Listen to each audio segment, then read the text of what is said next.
कहते हैं कुछ हवेलियां खुद में दबी हुई कहानियां नहीं बल्कि जिंदा रहस्य होती हैं। और ऐसी ही एक हवेली थी रुद्रपुर गांव की 200 साल पुरानी चंद्रविला हवेली, जहां कोई जाता तो वापस कभी नहीं आता। रुद्रपुर गांव की उस जर्जर हवेली को गांव वाले चंद्रविला कहते थे। 200 साल पहले वहां एक लड़की रहती थी, चंद्रमुखी।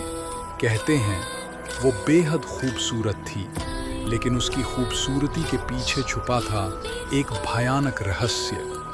गांव वालों की माने तो चंद्रमुखी रात में तंत्र मंत्र करती थी और चांद की रातों में हवेली से डरावनी आवाजें आती थीं, चीखें, हंसी और मंत्रोच्चार। और फिर एक रात अचानक वो गायब हो गई। न कोई शव मिला, न कोई सुराग, लेकिन तब से हर अमावस्या की रात हवेली में उसकी परछाई देखी जाती थी। 2024 का साल था। दिल्ली से एक यूट्यूबर और डॉक्यूमेंट्री मेकर अर्जुन और उसकी टीम उस हवेली के रहस्य को शूट करने आए। अर्जुन कैमरे में बोलता है, हम चंद्रविला हवेली में 24 घंटे बिताने जा रहे हैं। देखते हैं क्या ये भूतिया हवेली सच में चंद्रमुखी की आत्मा से बसी है या ये सिर्फ गांव वालों की अफवाह है।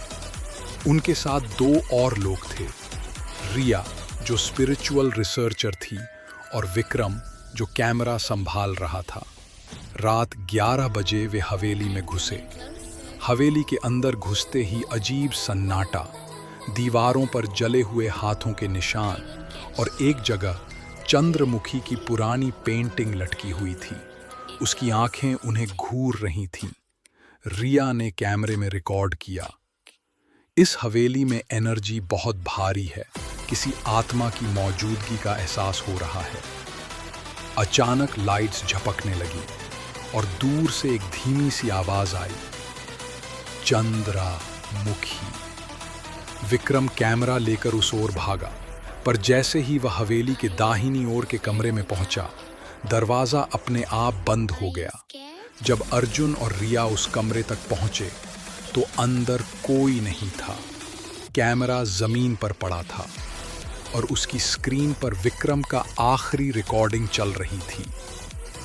मैं किसी को देख सकता हूं, वो सफेद साड़ी में है, उसका चेहरा, उसमें हवेली की पूरी सच्चाई, तंत्र विद्या के रहस्य और गांव के पंडितों के अत्याचार की कहानी दर्ज थी।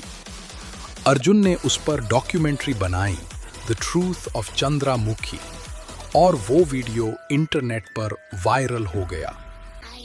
कहानी खत्म होती है, लेकिन आखिरी सीन में अर्जुन अपने कमरे में बैठा होता है, लैपटॉप पर डायरी पढ़ते हुए, और तभी उसके पीछे आईने में चंद्रमुखी की परछाई दिखती है।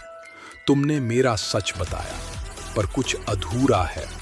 स्क्रीन काली हो जाती है और एक सवाल उभरता है, क्या चंद्रमुखी सच में मुक्त हुई थी या अब उसकी आत्मा ने किसी और को चुना है? अगर आपको ये कहानी पसंद आई तो वीडियो को लाइक करें, शेयर करें और सब्सक्राइब करना न भूलें, ऐसी और भी डरावनी कहानियों के लिए।